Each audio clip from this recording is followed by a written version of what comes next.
Donc, je m'appelle Sylvie Ducos, je travaille à Kedge Business School et je suis responsable des programmes diplômants en formation continue. J'ai moi-même une spécificité, c'est que j'ai moi-même fait une reprise d'études au cours de ma carrière.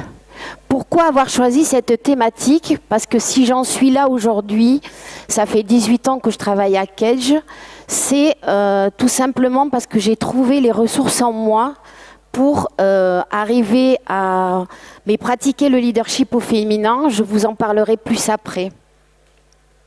Donc, le leadership intérieur, c'est la façon qu'on a de faire nos projets professionnels, enfin d'avoir notre parcours professionnel et de trouver les leviers dans notre parcours professionnel pour arriver à autre chose et pour arriver tout simplement, ce qui est le cas aujourd'hui, à se sentir soi-même. Et quand on est soi-même, on est beaucoup plus performant et on est rayonnant tant dans sa vie professionnelle que dans sa vie professionnelle.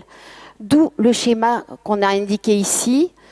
Vous avez ce que vous êtes dans le passé, vous allez avoir ce que vous êtes dans le présent avec votre degré de conscience, puis qu'est-ce que va nous proposer l'avenir. Donc, ce qui est important avant tout, c'est d'avoir la conscience de soi dans nos choix. Moi, dans ma vie, j'étais quoi? En fait, j'ai eu mon bac à 18 ans, j'ai eu un BTS assistante de direction trilingue, et la vie a fait que mon premier job, ça a été à 18 ans de travailler à la délégation départementale à la musique de Dordogne. Et j'étais assistante du délégué départemental à la musique. J'ai participé à faire le guide musical de la musique. Et puis les raisons personnelles, en particulier l'amour, puisque c'est quelque chose qui est important et j'insisterai là-dessus aujourd'hui. Il faut absolument qu'entre femmes, on puisse faire valoir notre part d'émotionnel. C'est essentiel. Et donc, la vie a fait que j'ai rencontré l'amour à Bordeaux. Et donc, je suis arrivée à Bordeaux et mon nouveau job a été d'être assistante de direction dans une école, dans une salle de spectacle, pardon. Là aussi, nouvel événement dans ma vie, c'est que j'ai été victime de harcèlement moral dans ce job-là. Ça a été très difficile pour moi puisque j'avais 23 ans, vous imaginez, et j'avais un responsable de salle de spectacle qui était un directeur d'une grande manifestation au niveau national qui sont les Corrigés d'Orange. Et je me suis retrouvée à être harcelée par cette personne-là qui avait 50 ans. Et j'ai eu le courage, au bout de 4 mois, j'allais tous les matins au travail avec la peur au ventre, de dire stop, j'arrête, parce que c'est pas possible. Et à ce moment-là, au fond de moi, j'ai senti un changement de posture. C'est-à-dire que je me suis dit, ça suffit, je peux plus être dans des postes d'assistante, c'est pas possible. Pour être heureuse et m'épanouir, il me faut de l'autonomie. Du coup, j'ai fait comme beaucoup de personnes, et comme dans notre parcours professionnel, je suis allée m'inscrire dans une agence intérimaire. Et là, j'ai eu l'opportunité d'être prise en tant qu'assistante commerciale chez un fournisseur automobile européen, ce qui n'était pas du tout mon domaine de compétence, vous vous en doutez, puisque j'avais un bac littéraire avant. Et j'ai commencé comme ça. Au bout de 6 mois, on m'a laissé la responsabilité de l'agence, puisque c'était une société lilloise et qui avait une agence de transit à Bordeaux. Et initialement, ils m'avaient embauchée parce que je parlais couramment l'espagnol. Donc j'ai très vite été responsable de l'agence. J'ai complètement diversifié mes missions. Je suis passée de mon travail d'assistante commerciale à beaucoup plus de choses comme la gestion de production que j'ignorais. Voyager en Espagne, au Portugal. Et petit à petit, les choses se sont mises en place et je me suis rendu compte qu'au niveau de ma posture et de mon autonomie, j'étais de mieux en mieux. Sauf que la vie réserve toujours des surprises et la stratégie de l'entreprise a changé. Et à ce moment-là, ils ont décidé de fermer l'agence de Bordeaux. On va arriver maintenant à moi dans la vie au niveau confessionnel. À l'époque, j'ai une chose merveilleuse qui m'est arrivée, c'est que j'étais enceinte de mon premier enfant. Donc il a fallu que je fasse un choix. Soit partir avec un beau poste de cadre à la clé à Saint-André-les-Lilles et continuer à avoir mon avenir dans cette entreprise-là, soit rester à Bordeaux et peut-être envisager les choses autrement parce que j'étais très amoureuse à l'époque et que c'était mon premier enfant et qu'au fond de moi, encore une fois, et j'insiste là-dessus parce que c'est ce qui me sert dans mon leadership à ce jour, j'ai écouté mon cœur parce que c'est aussi mon moteur en tant que personne et j'ai décidé de refuser la mutation à Lille et de plutôt partir sur le fait d'avoir mon premier enfant, ce qui a été merveilleux et je me suis accomplie en tant que mère à ce moment-là. Donc j'ai fait un premier enfant, j'ai trouvé un job transitoire dans le no-tourisme parce que ça me permettait d'allier ma vie familiale et ma vie professionnelle et j'ai fait un second enfant. Voilà, c'est 2 enfants aujourd'hui qui ont 21 et 23 ans, mais ça c'était très bien pendant 1 an, 2 ans, mais comme je suis plutôt une femme d'action, je me suis très vite ennuyée et je n'étais pas nourrie intellectuellement, il y avait quelque chose qui me manquait. Donc j'ai repris mon étiquette de chercheuse d'un travail et à ce moment-là, j'ai eu l'opportunité d'être intégrée à Kedge en tant qu'assistante au département finance. Et là, je me suis retrouvée dans un univers apprenant. J'ai commencé à m'épanouir, j'ai commencé à reprendre confiance en moi.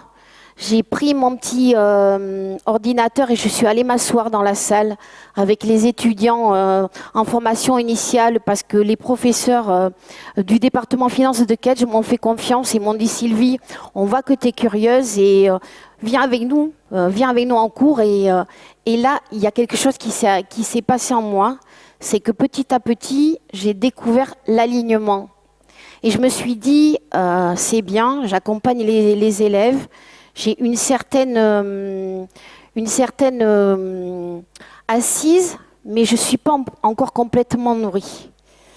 Et petit à petit, j'ai appris que Kedge, c'était il y a 10 ans, maintenant même 12 ans, puisque c'était en 2005, allait ouvrir des programmes diplômants en formation continue, dont le programme Grande École. Et je suis allée voir la responsable RH à l'époque, et je lui ai dit, écoutez, Madame Mordant, je veux absolument faire ce programme-là. Et ça a été quand je vous parlais de changement de posture.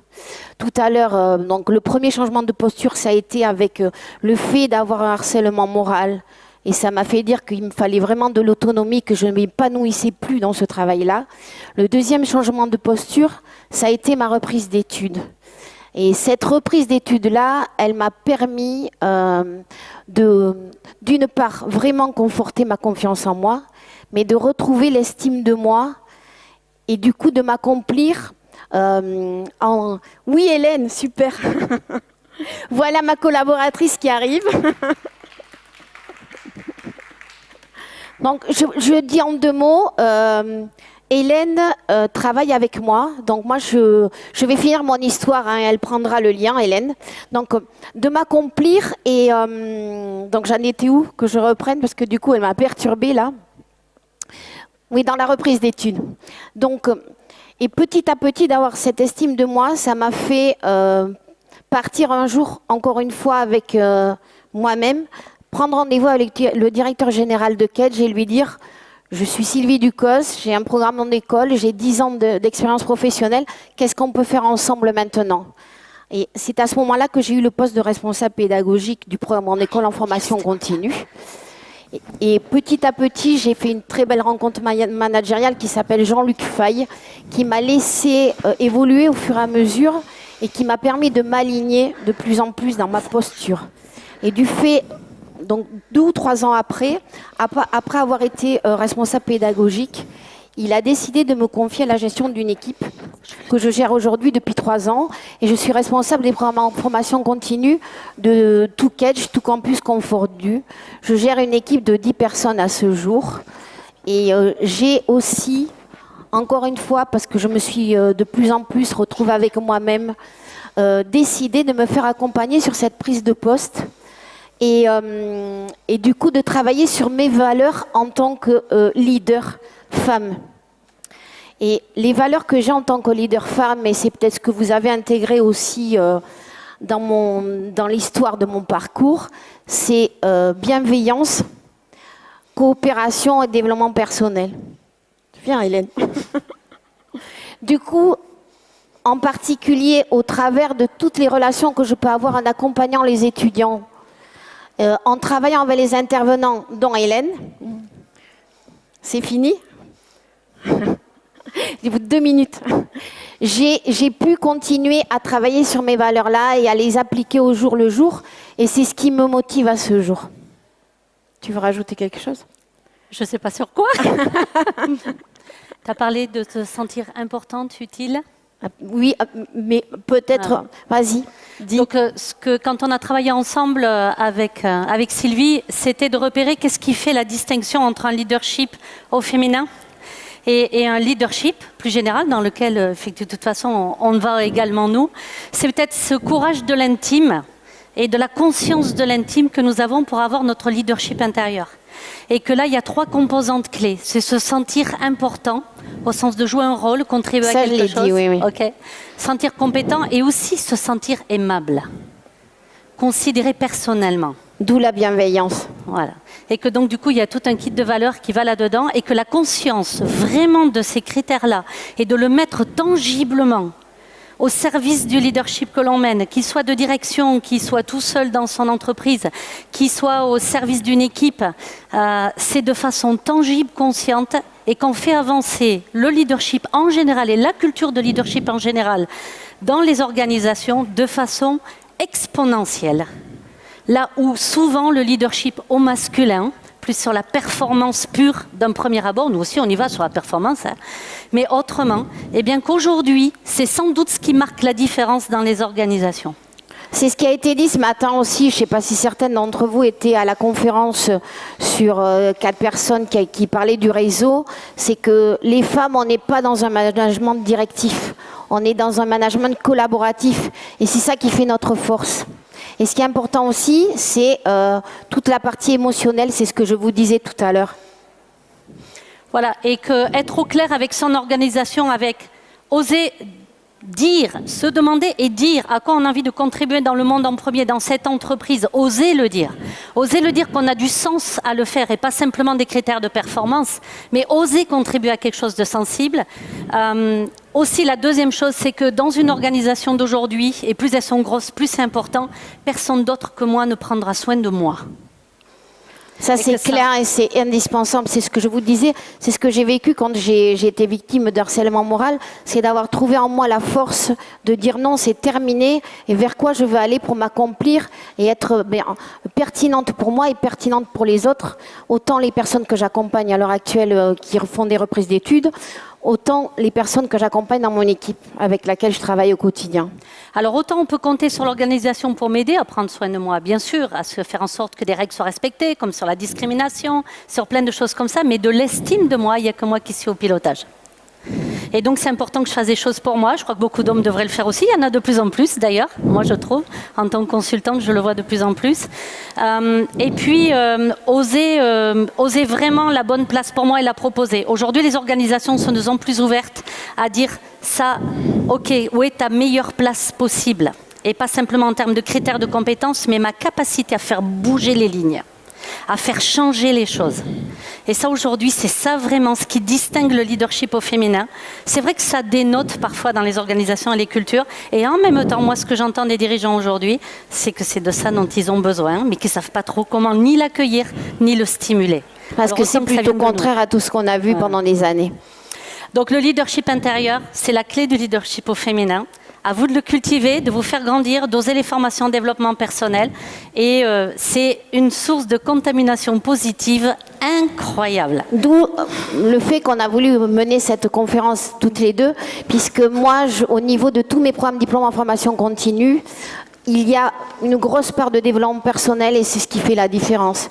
Et j'y crois tellement que je vais moi aussi entamer une formation de coach, je l'espère l'année prochaine. Merci.